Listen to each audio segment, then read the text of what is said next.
Hello दोस्तों, स्वागत है आपका सोनू कुमार क्लासेज में। दोस्तों, आज के वीडियो में हम लोग पढ़ेंगे कोशिका तथा आनुवंशिकता।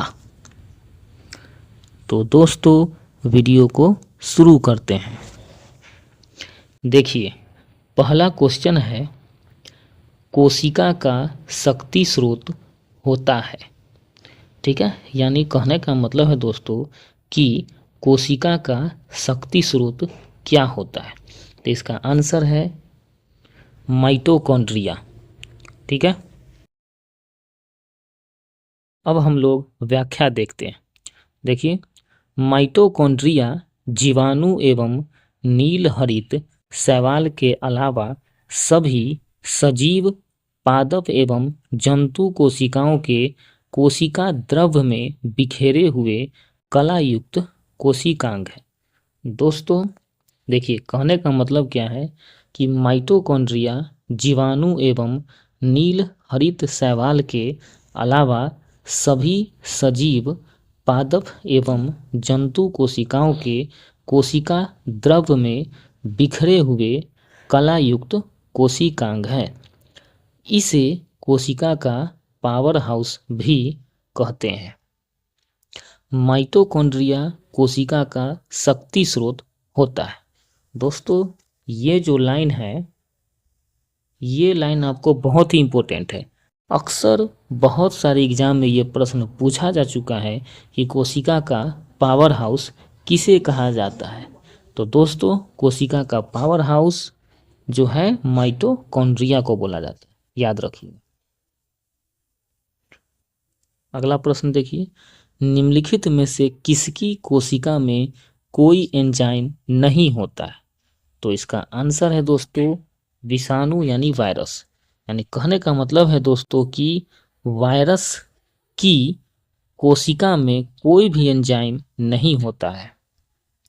चलिए इसका व्याख्या देखते हैं हम लोग। विषाणु शब्द की उत्पत्ति लैटिन शब्द वायरस से हुई है, जिसका शाब्दिक अर्थ विष अणु है।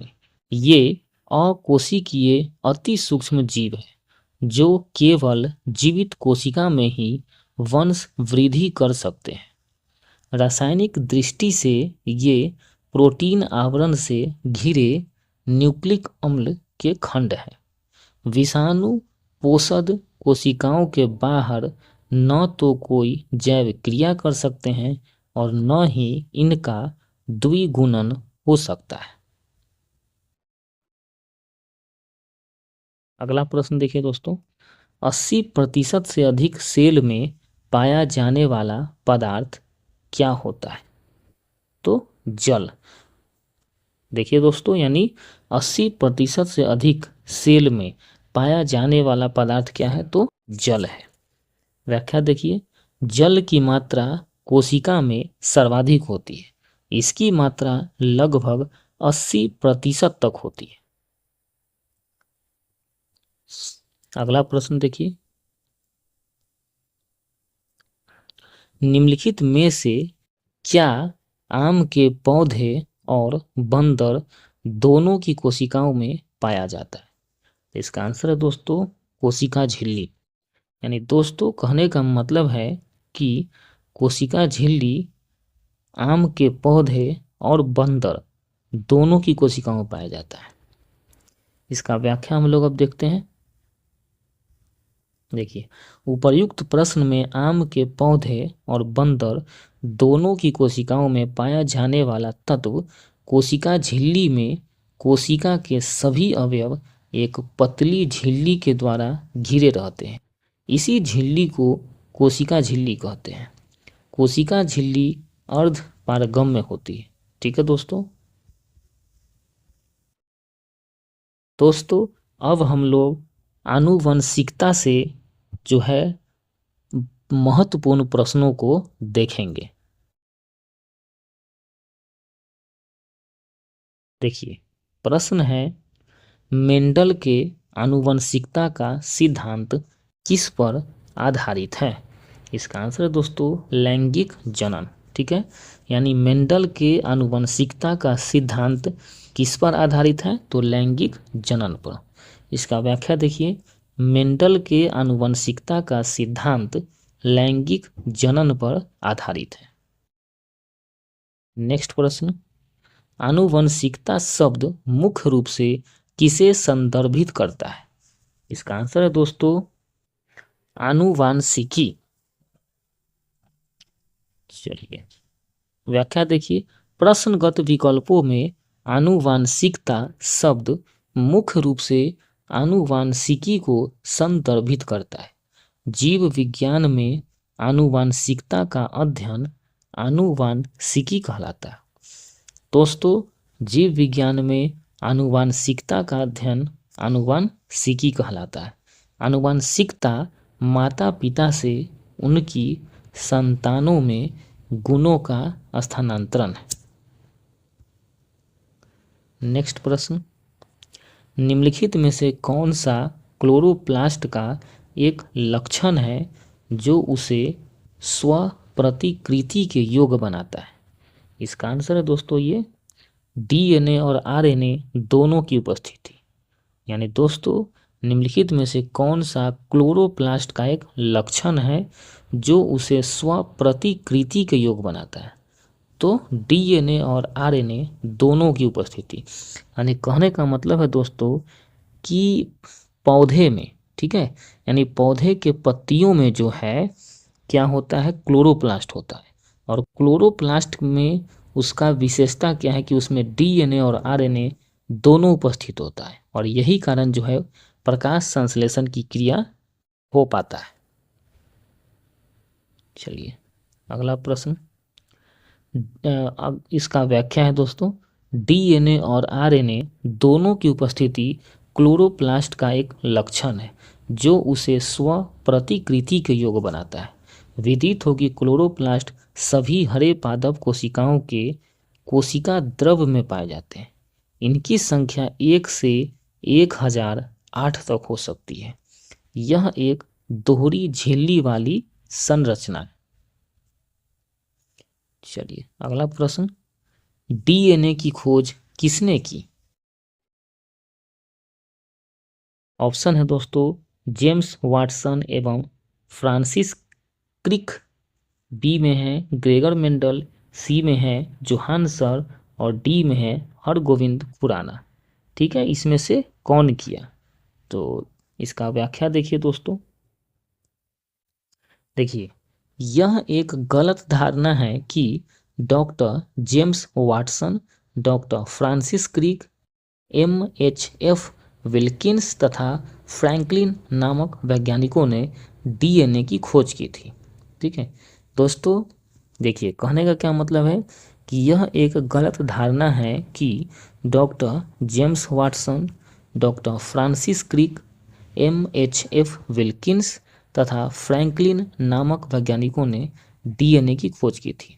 वस्तुतः इन वैज्ञानिकों ने एक्स रे विश्लेषण द्वारा वर्ष 1953 में डीएनए का कुंडलीकार विन्यास प्रस्तुत किया था। यानी दोस्तों जितना भी ये ऊपर नाम है, जैसे doctor James Watson, doctor Francis Crick, MHF Wilkins और फ्रैंकलिन, तो ये सब वैज्ञानिक जो थे वो एक्सरे विश्लेषण द्वारा वर्ष 1953 में डीएनए का कुंडलीकार विन्यास प्रस्तुत किया था।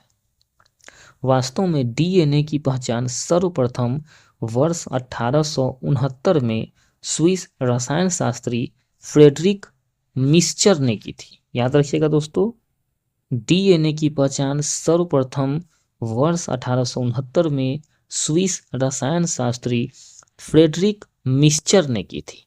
फ्रेडरिक ने इसे न्यूक्लिन कहा था। तो इसीलिए यहाँ पर ऑप्शन में देखिए वो ऑप्शन में नहीं है। ठीक है, इसीलिए जो है यहाँ पे इसका आंसर ई हो जाएगा, यानी कोई नहीं आंसर होगा। नेक्स्ट प्रश्न,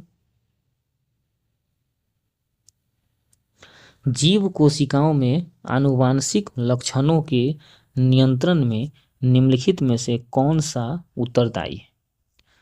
तो ये हो जाएगा डीएनए। चलिए इसका व्याख्या देखिए।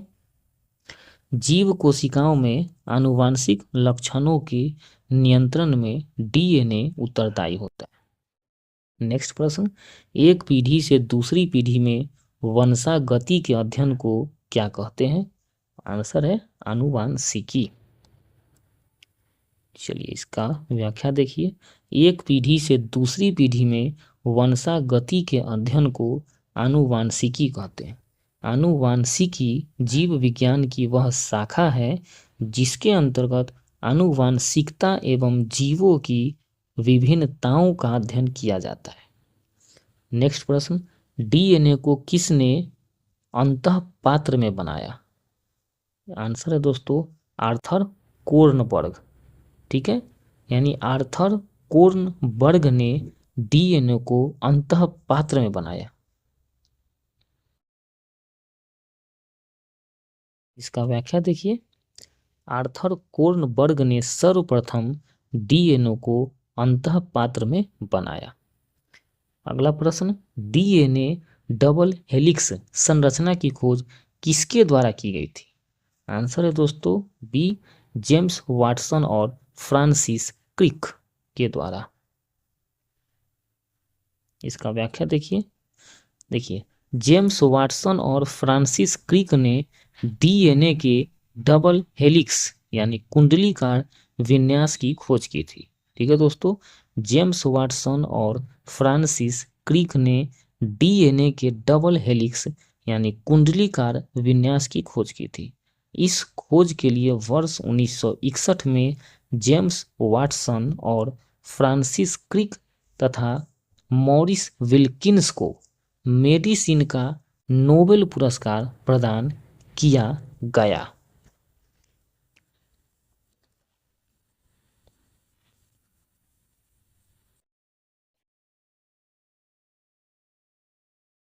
तो दोस्तों इस तरह से आज हम लोगों ने इस वीडियो में पढ़ा कोशिका तथा आनुवंशिकता। तो दोस्तों ये वीडियो आप लोगों के लिए बहुत ही इम्पोर्टेंट है। इस वीडियो को आप लोग बार बार देखें, आप लोगों को निश्चित रूप से इस वीडियो से बहुत ही लाभ प्राप्त होगा।